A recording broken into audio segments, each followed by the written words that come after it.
Life is 7 a.m. and it's now time for the Morning Watch. Listeners to Love 101 FM are advised that the views and opinions expressed in this program are not necessarily those of Love 101 FM.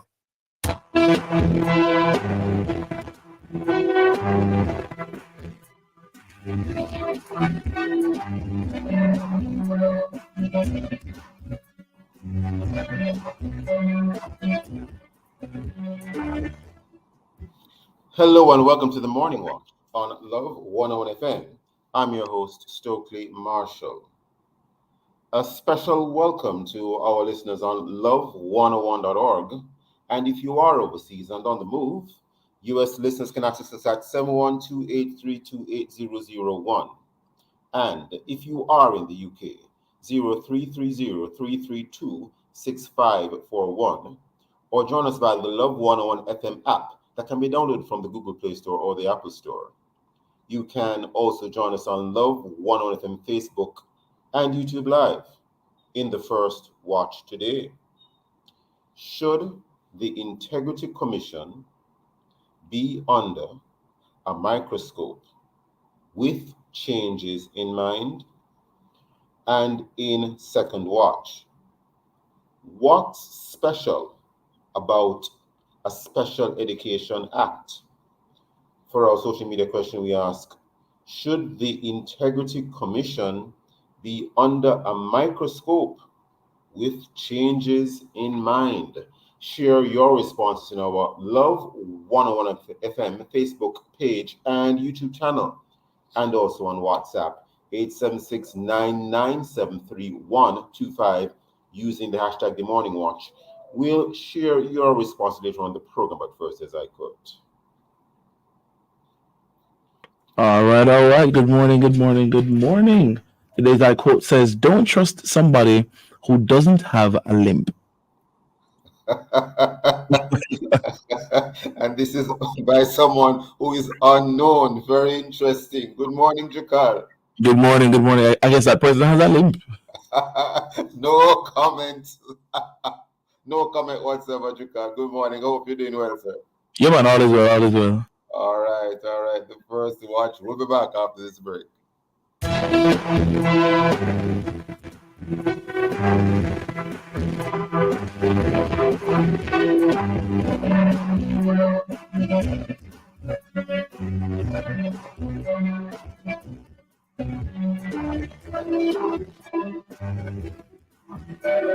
Once upon a time, there was a girl named Kay. She loved to dance and play.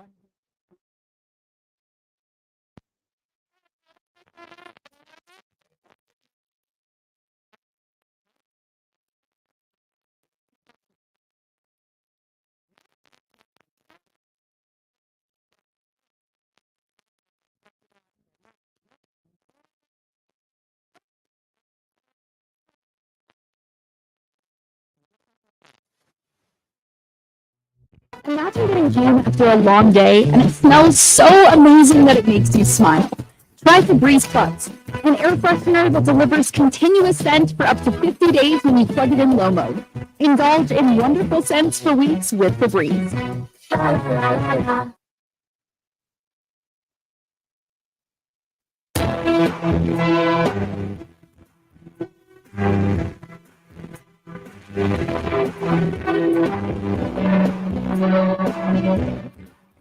Welcome back to the Morning Watch. I'm your host, Stokeley Marshall. Well, what do you know about the Integrity Commission?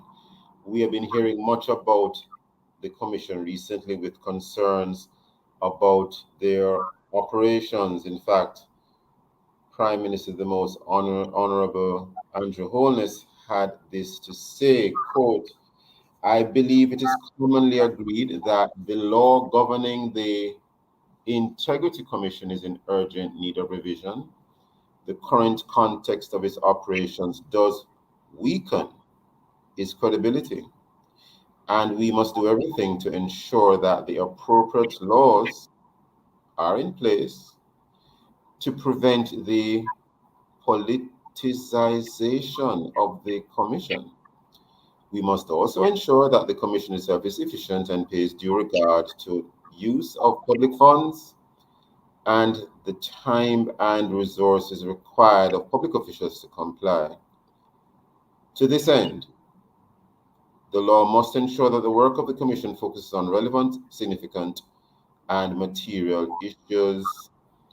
Posted on September 18th, 2024 by OPM Commissions, that would be the Office of the Prime Minister, Communications, my apologies. We have as our guests this morning to discuss this very interesting topic, Dr. Nadine Spence, political and social commentator, and Reverend Dr. Ralston Nemard, Anglican priest, religion and political commentator, author and columnist. Dr. Spence, Reverend Dr. Nemard, are you both with us? I think I'm seeing you, Reverend Dr. Nemard. Yes, I'm here, and good morning to you and to our fellow guest. Great having you on, Dr. Spence. Good morning. I'm on.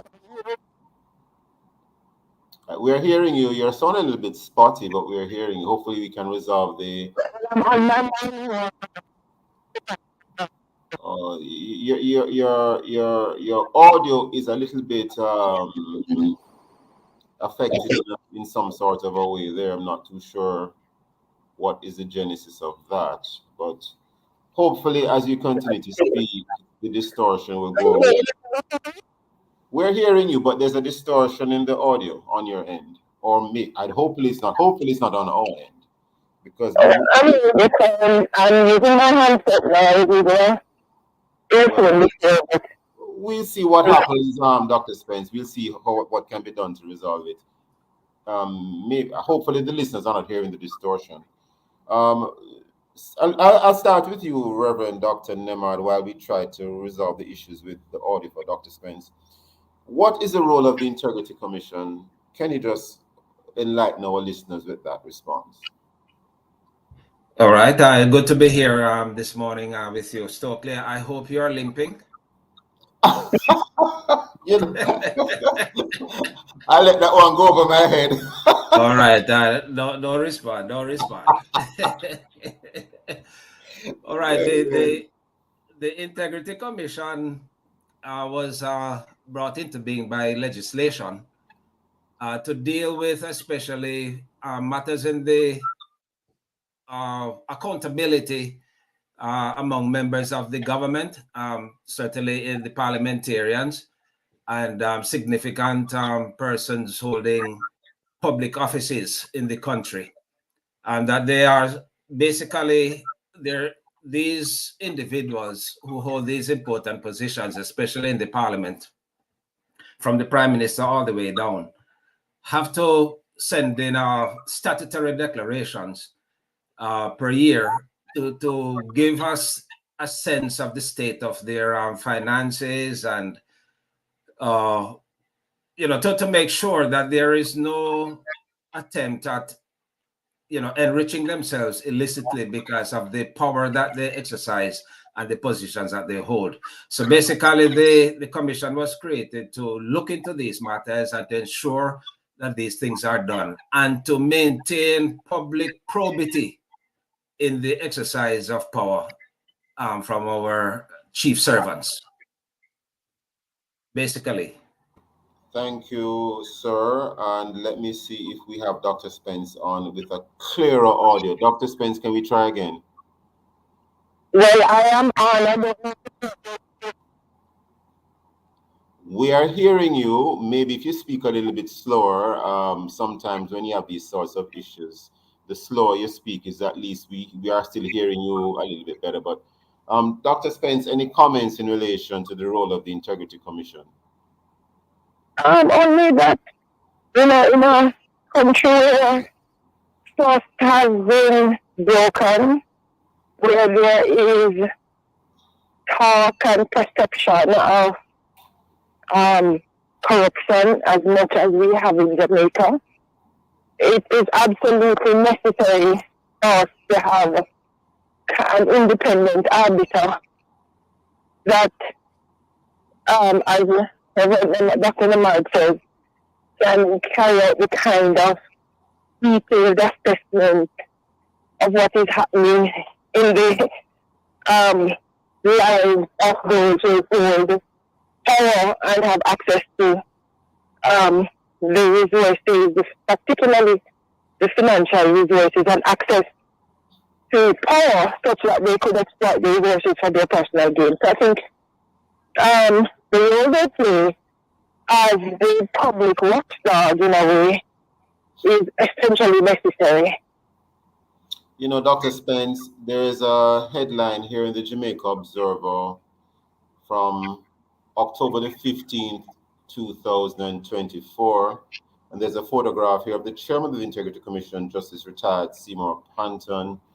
And the headline reads, Panton rejects claims that Integrity Commission is partisan. Your comments? Integrity Commission is what? Panton, he's the chairman of the commission. Panton rejects claims that Integrity Commission is partisan. I think it's natural that you would reject that claim, but in my own observation of what has happened on this matter of Integrity Commission, I think they've compromised themselves somewhat. Compromise themselves in respect of how the information that they have has been used on the political platform and the points at which they chose to intervene to remind Jamaicans who are using the information of the law and how the law should guide not only the Integrity Commission, but those of us who have or might have access to the information, or those of us who get access to the information and then how we use it. So I think he has to go back to his work, to his people, and take a look at how they have handled the position that they were given.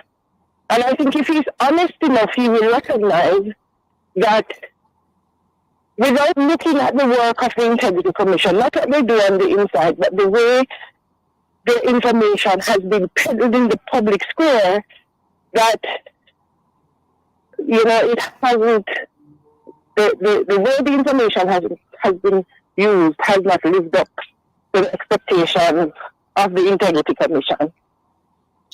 I will read a little bit more from the article, Dr. Spence, and of course, Reverend Dr. Nemhard.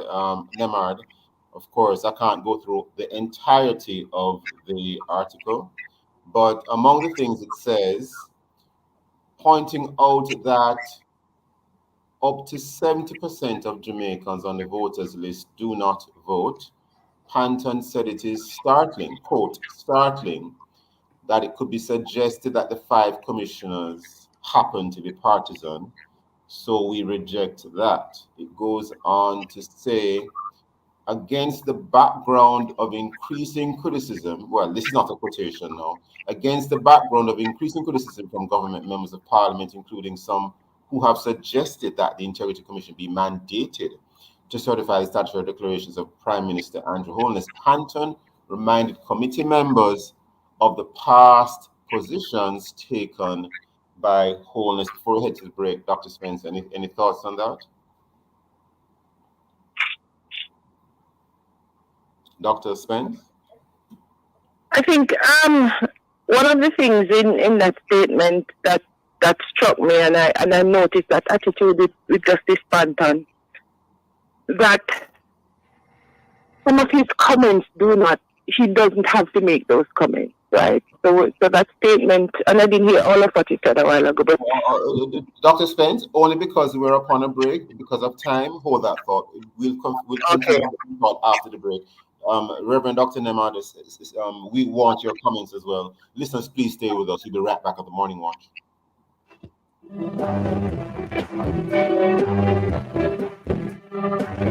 Time on Love 101 is now 7:15 a.m. I love doing my own thing, so to have to live by my landlady rules, kind of rough. I can only park near the front gate to to the right of the mango tree, but not on the lawn. Well, I fulfill 2 dreams with 1 Jane Bank savings plan. You know. I buy my dream home and I live by my own rules. Stop wishing you could. With your Jane Bank savings, you absolutely can. Jane Bank will help you find a way. The time is now.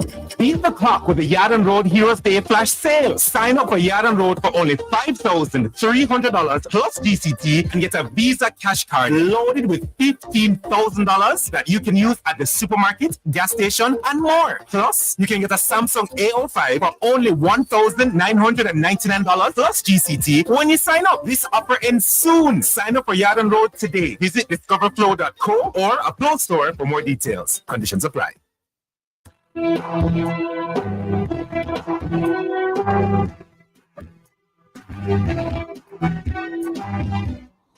Welcome back to the Morning Watch. I'm your host, Stokeley Marshall. We are in the first watch, and the topic is, should the Integrity Commission be under a microscope with changes in mind? Our guests are Dr. Nadine Spence and Reverend Dr. Ralston Nemard.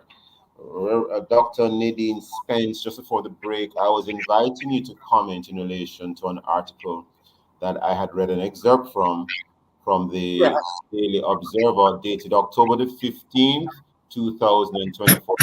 The listeners, the headline of the article is Panton rejects claims that Integrity Commission is partisan.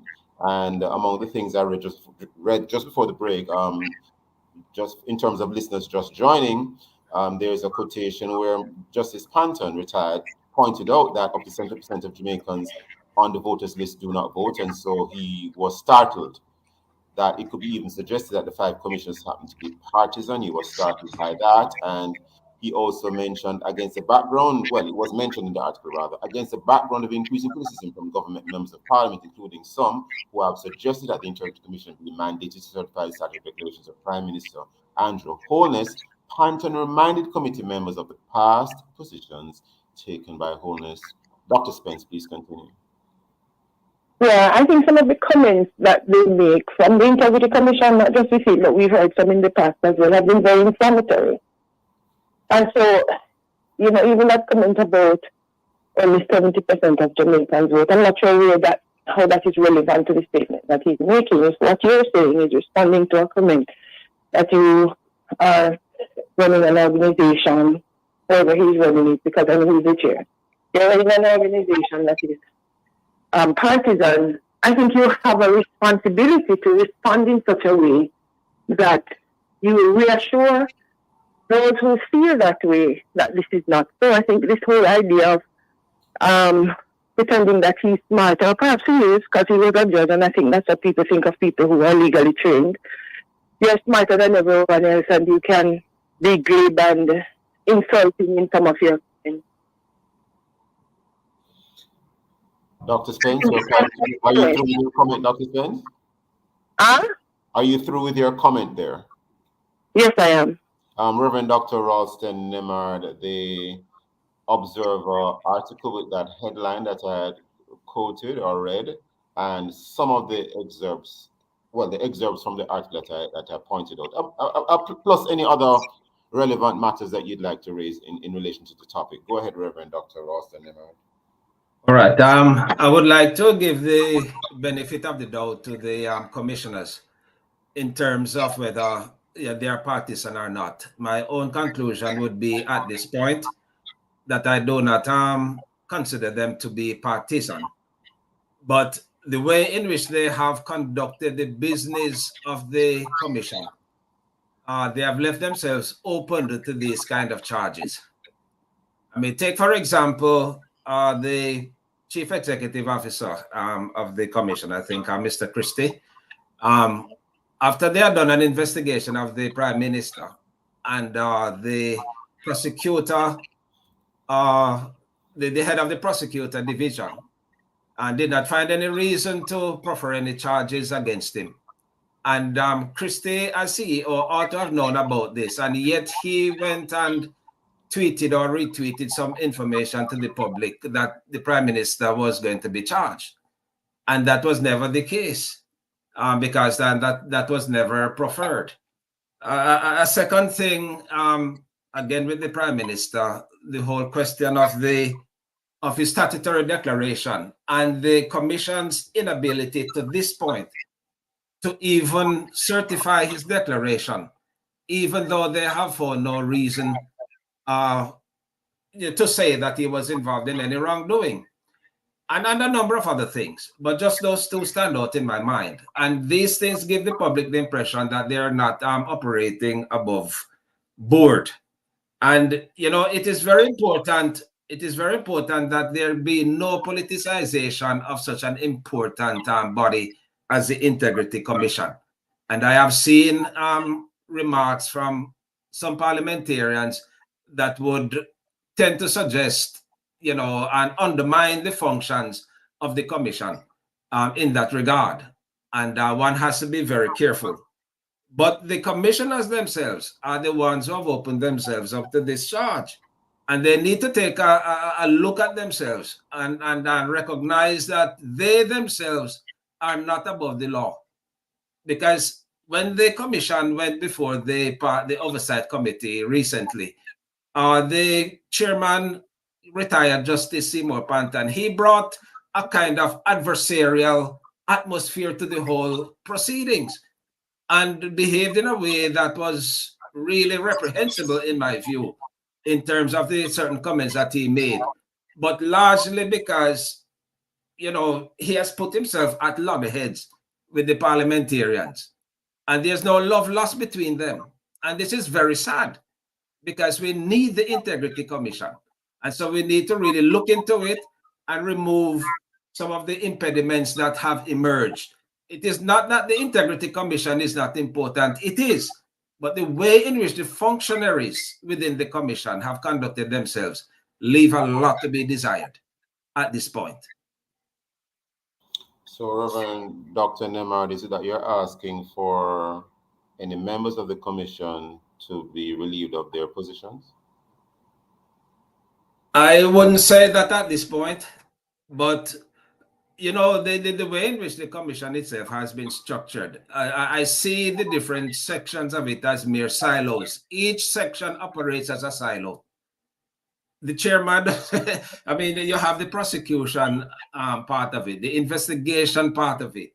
You have the chairman on the other hand, and you have the CEO. And somehow there does not seem to be a kind of coordination of the functions of these various sections. So each operates as a silo.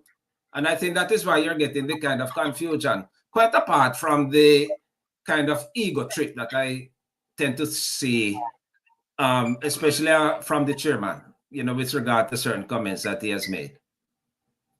But I wouldn't say that they should be fired. But, there is, you talk about microscope and scrutiny. I think they need to revamp, take a look at it again, how it is structured and the present functioning of it. And if it should be that there are some members who ought to be relieved or to relieve themselves from certain positions, then they should be manly enough or womanly enough to do so. I asked a question about whether you thought anyone should be relieved from the commission because of a comment you made in response to my last question prior. But, sir, in relation to the last comment, or one of the last comments you made about the chairman, you mentioned the words ego trip. Isn't that a very strong use of words, sir? Ego trip? Yeah, and I'm really commenting on his posture in that he took at the Oversight Committee, and the way he came across. I agree with Reverend Demard on that. I think I agree with you. I think the way the chairman postured also indicates a lack of awareness on his part and the role on his role and on the role of the Integrity Commission. You're not supposed to, given the sensitivity of that organization, not supposed to walk into a meeting with the leaders of the country, whatever you think of them, with that kind of posture. It really was not in good taste, and so the comments that he made is clear indication that the IC is is an adversarial entity. And if it is adversarial, the kind of trust that ought to reside within it and its officers is not going to be possible. Well, I hold no brief for Justice Seymour Panton retired, who is not here to defend himself on the morning watch today. But could it be that maybe he just has a strong personality and he believes he has a mandate and he's confident, and maybe you're misinterpreting his posture as an ego trip? Reverend Dr. Nemar, your thoughts? Yeah, you see, there's a certain level of temperance that you expect from somebody of that stature. And I am not saying anything to kind of take away from the sterling services that he has offered to the country in the judiciary. But if you're going to be cheering, and I will add, former president of the Court of Appeal of Jamaica. Yes. Right, but you know, but if you're retired, going to retired. yeah, but if you're going to be cheering such a body like that, and the way you have to be dealing with parliamentarians, to begin with, parliamentarians are people who don't like to be scrutinized. So I can understand the adversarial posture that one can develop, you know, but to berate them, to even suggest that they need to have some kind of mental evaluation, to even suggest that perhaps the water in Parliament, and these are things that are not temporary. You may intend them for jest, but your joke is another man's poison. Understood, Reverend Dr. Nemard. Now, obviously, both of you, Reverend Dr. Nemard and Dr. Spence, believe, it would seem, from your comments so far this morning, although slightly nuanced in tone, but both of you seem to be indicating that maybe there ought to certainly be a microscope used here. And what, if any, changes do you either of you think might be necessary? No, I'm putting you on the spot perhaps, but Dr. Spence, do you think any changes are needed, and if so, what?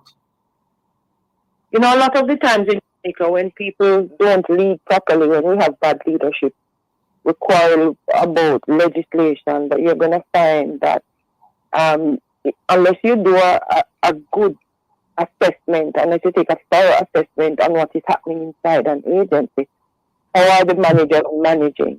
Are people who work there able to do the work that they are supposed to do? We know they are provided with the resources, but are they provided with the kind of leadership that will allow an organization to do the work that it's supposed to? For example, who says the director of investigation or the director of prosecution, corruption prosecution, who says the law says they can't have conversations?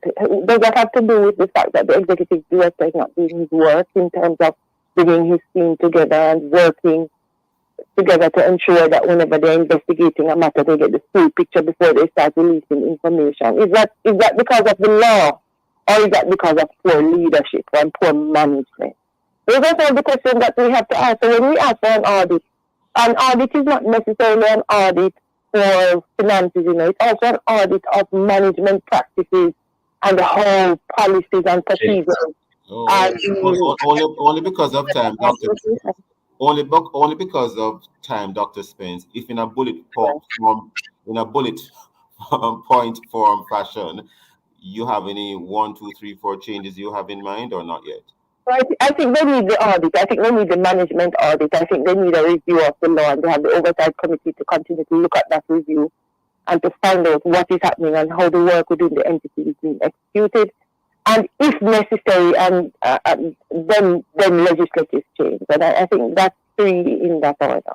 Understood. Reverend Dr. Nemad, in bullet point fashion, any changes? Right. The legislation that brought the commission into being is a very solid one, with the possible exception of the gag, the so-called gag clause. You know, where their hands seem to be tied in terms of how they report certain things to the public. I think that particularly needs to be looked at. Have to leave it there this morning. I want to thank Reverend Dr. Nemard and Dr. Spence. Very lively conversation, very interesting discussion. I want to thank both of you for your time and for your thoughts. Thank you so much. Have a good day. Thank you. Have a good day. Listeners, please stay with us. We'll be right back at the Morning Watch.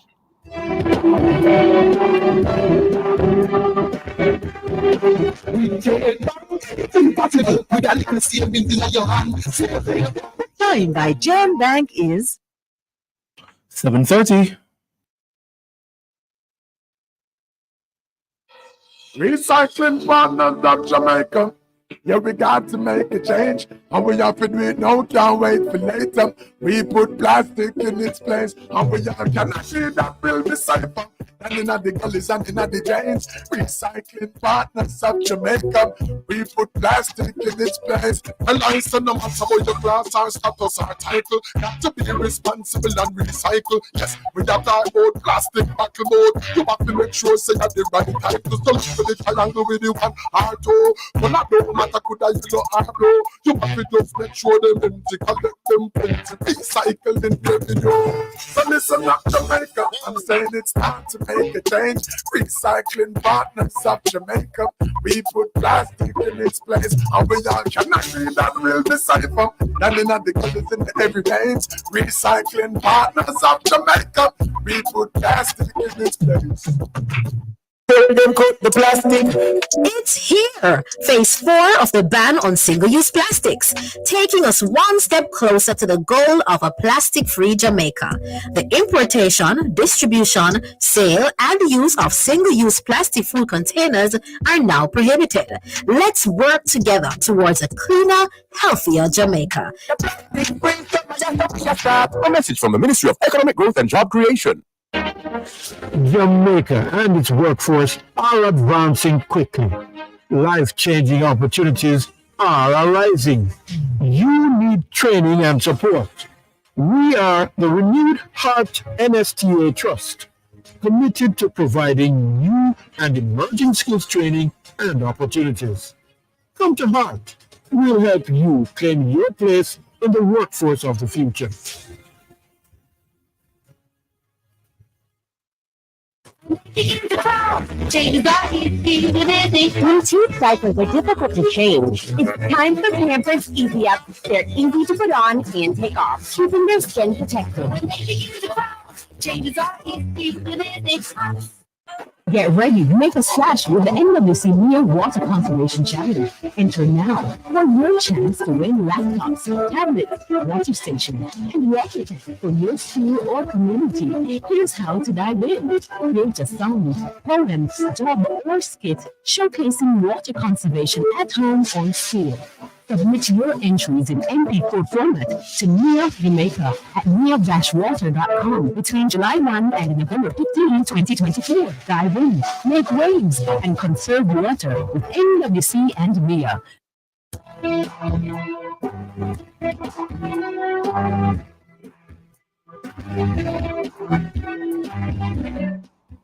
Welcome back to the Morning Watch. I'm your host, Stokeley Marshall. Let's take a look now at the newspapers to see what Jamaicans and others are saying and doing. And we have in the Daily Observer, the Jamaica Observer, a story of great concern, still of great concern, quite recent, notwithstanding. This headline reads, Shattered Peace.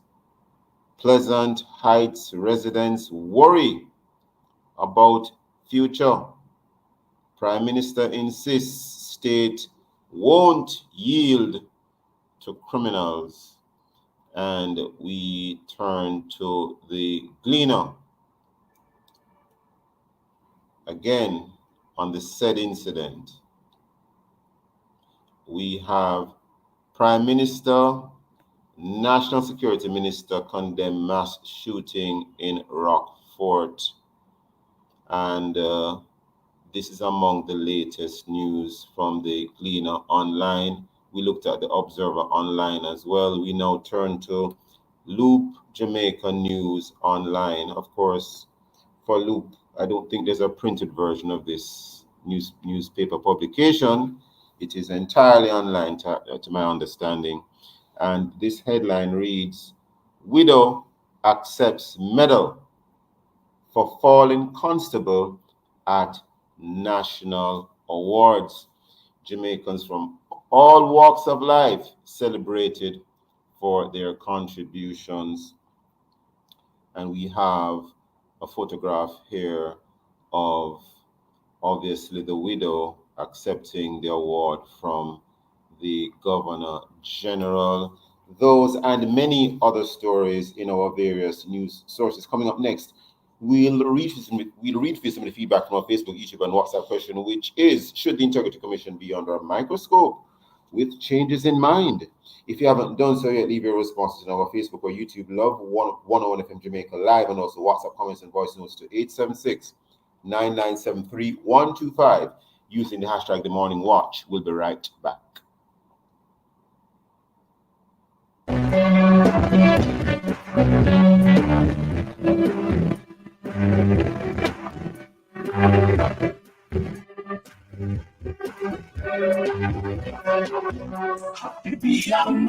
Got to be a man. Don't miss the next episode of the Mailbox as we will look at men and ADHD.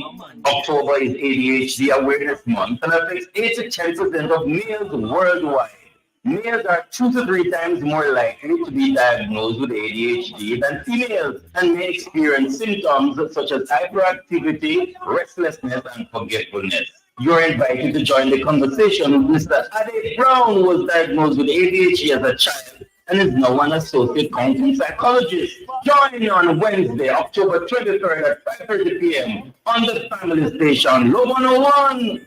The Mailbox is brought to you by Solid PVC Pipes, manufactured in Jamaica by Foxbridge Company Limited. That's Wednesday, October 23rd at 5:30 p.m. only on the family station, Love 101. The Mailbox.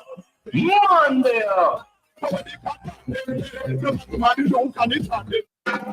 Imagine opening a bank account without ever leaving your home. Well, at CIBC Caribbean, we've changed the game. Open a new CIBC savings or checking account completely online using your computer or phone, anywhere, anytime. No need to visit the bank, no waiting in line. Just apply, verify, and sign your documents, all online. It's secure, seamless, and 100% digital. Open your new CIBC account by applying online today.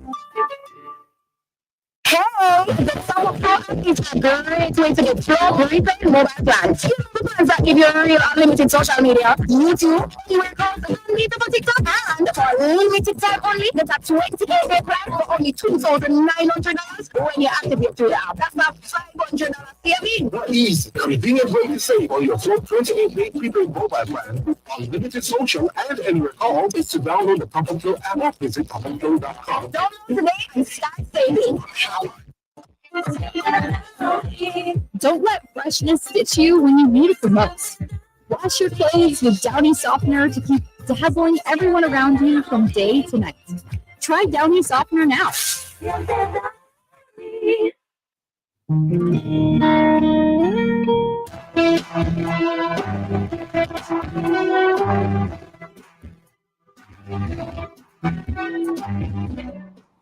Welcome back to the Morning Watch. I'm your host, Stokeley Marshall. Now for your responses to our social media question, which is, should the Integrity Commission be under a microscope with changes in mind? Chakal.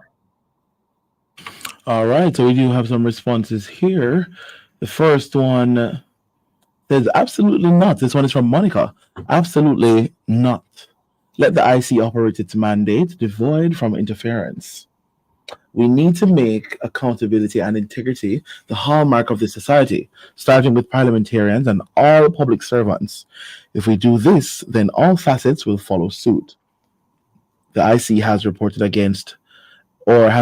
action against both JLP and PNP members. If you can't stand the heat, don't enter the kitchen. You should be called out. Tired of the double standard, all must face security. Then she goes on to say, neither the IC or its chairman should answer to politicians and political dictates. They answer to the Jamaican people and must do so without fear or favor. Those advocating for the watering down of the IC need to take a deep soul searching at themselves. Let's see who else responds. Okay, that's the only one we have right now. Yes. Thank you, Chakal. Very interesting comments there. We move right into the second watch. Turning the dial to something else, turning it to special education. It is said that there is no one-size-fits-all approach to education, and especially not with special education. So special education must be tailored to meet the needs of students with disabilities. Recently, the president of the Jamaica Teachers Association, Dr. Mark Smith, called for a Special Education Act. We do have a Disabilities Act, so I suppose Dr. Smith and a co-guest might help us to unravel why we would need a separate act, a Special Education Act. Our guests are Dr. Mark Smith, president of the Jamaica Teachers Association, and Samantha Black. Samantha Black is a special education teacher. Dr. Smith, Samantha Black, good day. Are you with us? Are you hearing us? Dr. Smith? Dr. Mark Smith, President, Jamaica Teachers Association, and Samantha Black, special education teacher.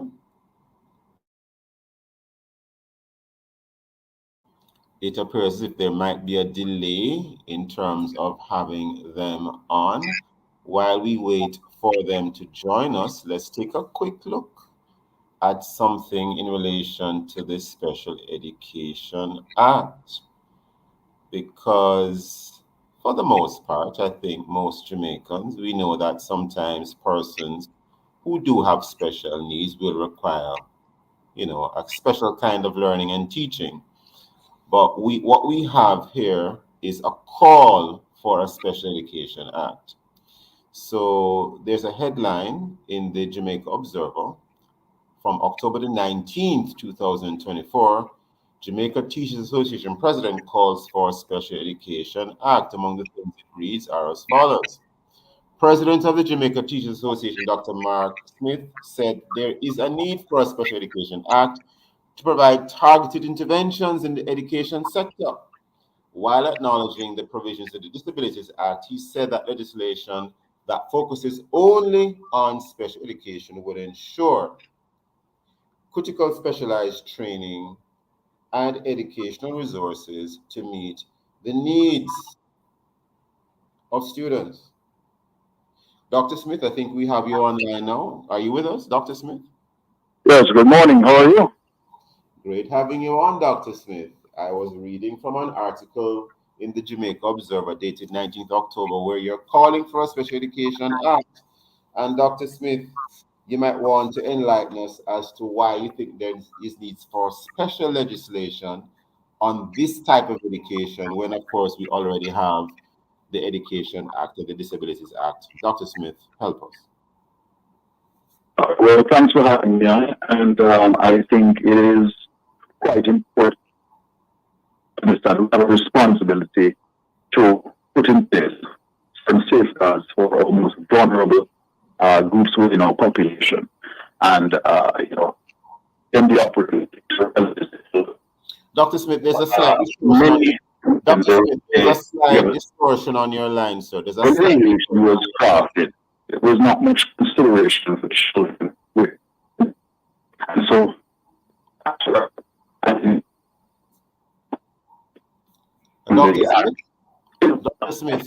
Dr. Smith, sir. Over time, houses have been developed to support. It wasn't until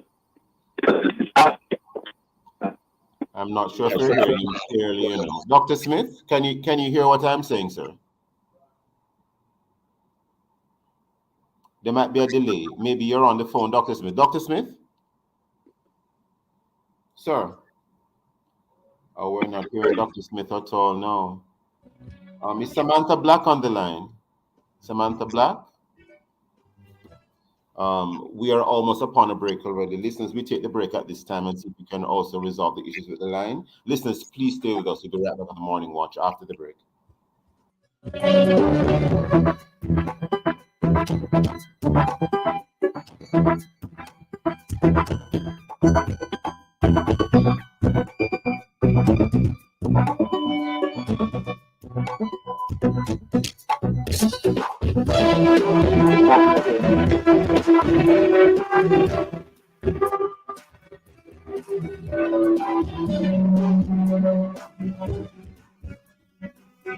Time on Love 101 is now 7:45 a.m.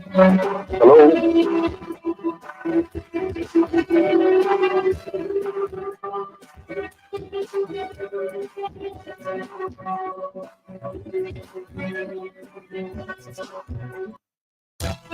Jamaica! Bird's Auto Parts is now your home for genuine and non-genuine Kia parts. From body to suspension, engine, and service parts. We've got what your Kia needs to keep you moving smoothly. Visit us today and power your Kia. And remember, it hurts if you don't check Bird's.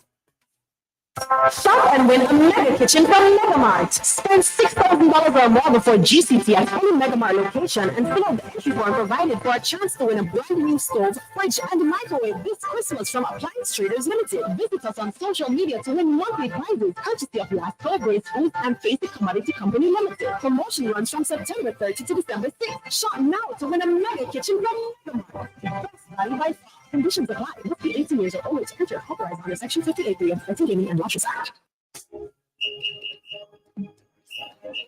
Another World of Worship Wednesday is coming your way inside Alive, 1 p.m. to 4:30 p.m. October 23. Packed with worship, fun, and information. Stick around for the rain testing when the starts at 1:45. Irregular Declarants Edition. Prayer Blast will come your way at 2 o'clock. More prayer, more power. 2:15, we feature Melvin Crispell III as our worship artist of the day. At 3 p.m., we bring you the hot topics. Join us to find out what's trending in your world of entertainment, sports, lifestyle, you name it. All this and more will come your way inside Alive, 1 p.m. to 4:30 p.m. This World of Worship Wednesday, October 23, with yours truly, Sarah Amson, Shirley Vaughn on the Family Station, Love 101.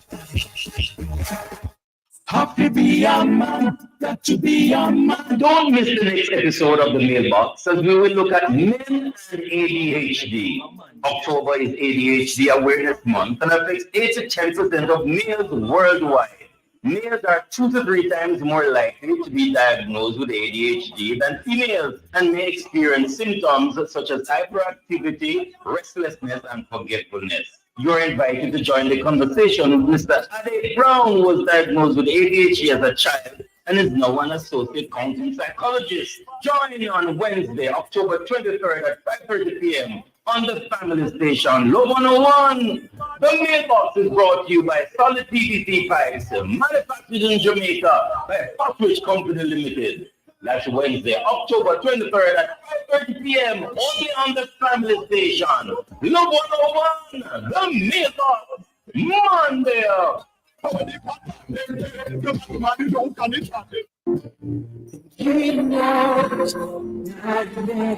Here is your opportunity to connect with someone who will listen, pray, and give guidance. It's the Ministry of Counseling and Prayer of the Edgewater Baptist Church. Please call 876-220-6474 or 876-332-7956. Weekdays between 8 a.m. and 9 p.m. Saturdays and Sundays between 8 a.m. and 8 p.m. Please talk to someone if you're finding it particularly challenging to cope during this period of crisis. Someone is waiting for your call. Please reach out today, 876-220-6474 or 876-332-7956. It's the telephone counseling and prayer ministry of the Edgewater Baptist Church. A reminder that somebody cares. Endorsed by Love 101. When I come to the end of myself, carry me. Are you interested in what happens in the world of sports? Do you want to hear from athletes and coaches as they talk about their perspectives? Join me, Kathia, right here on the Family Station, Love 101 FM, for Sports Talk every Saturday from 1 to 2 p.m. That's Sports Talk, 1 to 2 p.m. right here on the Family Station, Love 101.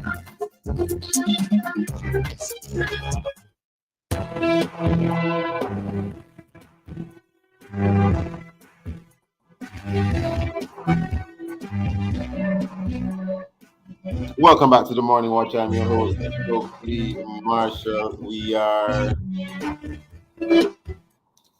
We are in the second watch, and we do apologize to our listeners, to all of you listeners, for the challenges we had with the technology just before the break. We're in the second watch. The topic is what's special about a Special Education Act. Our guest is Dr. Mark Smith, president of the Jamaica Teachers Association.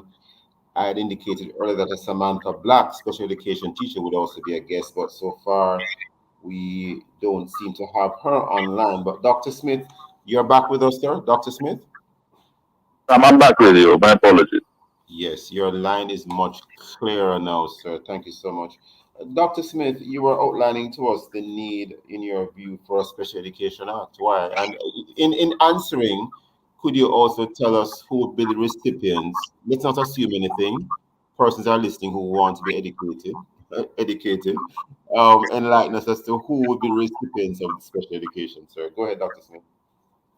All right. Thank you so much once again. It's so important for us to tackle this topic, particularly at this time. We have the Patterson report out, and there are references made there to the value and importance of putting in adequate provisions for students with special needs. I think what may be very helpful, first of all, is to kind of contextualize the discussion by having our listeners understand that special education really means, in essence, instruction that is specifically designed to meet the unique needs of students with or individuals with disabilities, and it includes very specialized services for those students to benefit, irrespective of the type of challenges that they face. In this regard, we need to understand that special education is not so much a place, because we like to think we have to have a special facility. And in most instances, or in many instances, not most, but in many instances, they can be integrated into existing facilities with retrofitting, and that is what is one of the best practices globally, which is to have units within schools that cater for it. Now, we do understand the financial constraints that we face, and so at a minimum, if we have at least one attached to each high school, at least one high school within each parish, it kind of gives more opportunity, or one primary school within each parish outside of those other centers that we have, because we do have them distributed.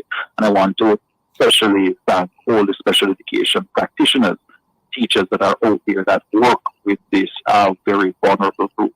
So it's very important for us to, as a country, pause and look at that.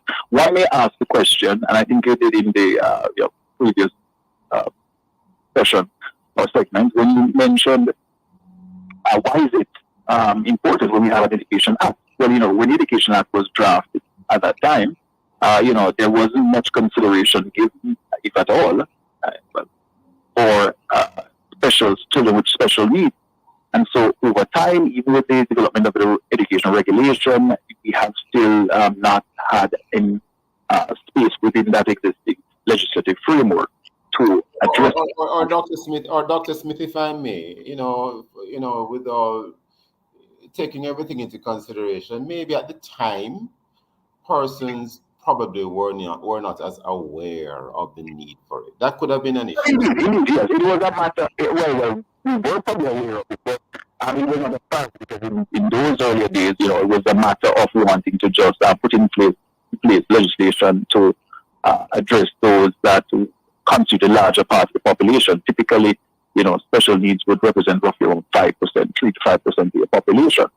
So one can understand it. So it's not a bashing of any group or, but pointing out what is a historical fact. So I point taken. But since then, we have not had enough focus on it. But fortunately, we had the Disabilities Act that was enacted. And while there are, some degree of provisions within it, it falls short of what the expectation is. And we are party to many international treaties which expect us to ensure that we cater to all our citizens, not just a few. And so it's important, I think, for us to have an education. I know there's an existing policy that we're working on that is directly linked to the Disabilities Act. but it is a policy and not an act. And there are some clear distinction and advantages to an act as opposed to a series of policies, because act also forces, there's a legally binding component to putting in an act, as it is passed by Parliament, that provides stronger legal backing for its implementation. Does come with also budgetary support. So one thing that an act is put in place, it behoves the government now to take the necessary steps to ensure the funding is in place. They let it go, so there are legal ramifications. And so, there are a whole host of other advantages, to getting an act put in place as opposed to just working from a series of policies. Dr. Smith, I know you have already indicated who special education is for, but if you could become a little bit more specific, so persons listening can sort of say, okay, well, maybe my child, my nephew, my friend's child might be someone who could benefit from this. So we're talking about persons who, for example, have what type of special needs?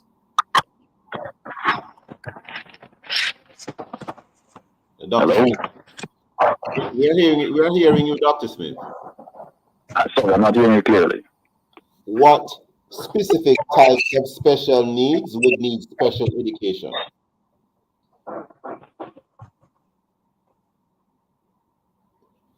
Dr. Smith, are you hearing us? You're a bit muffled. Could you repeat?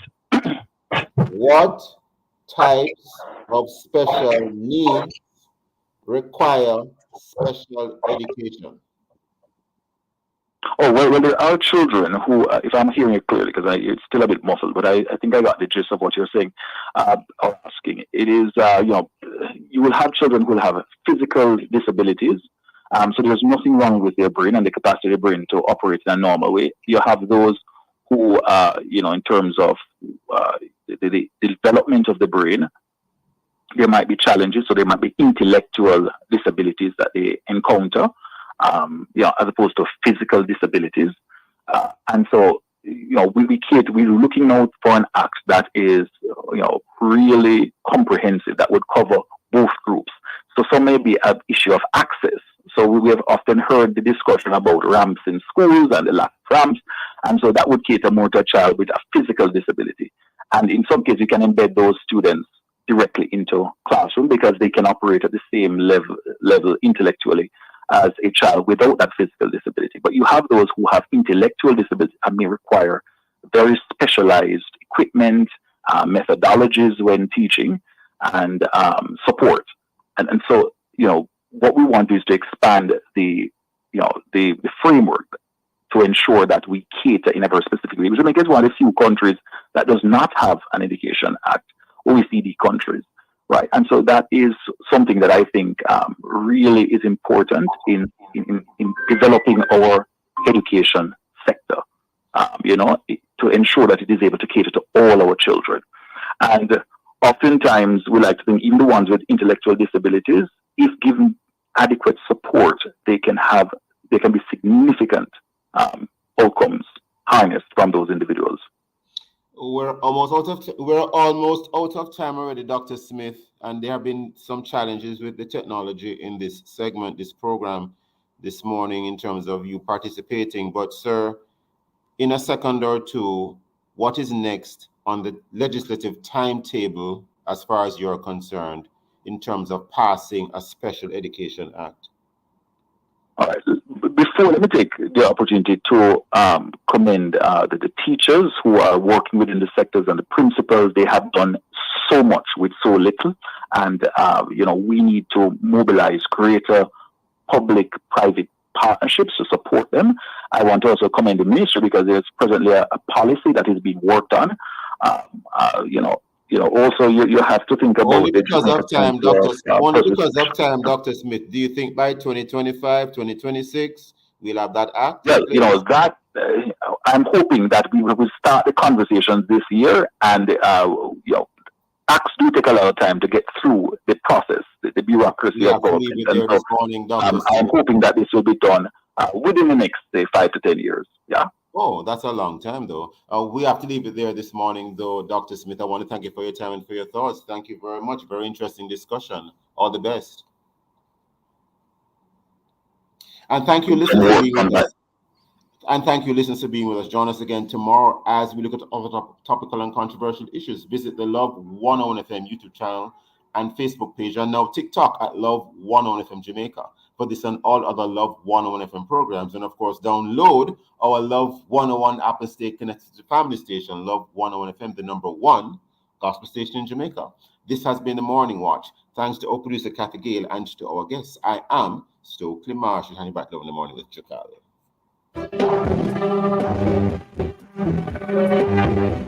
Thank you.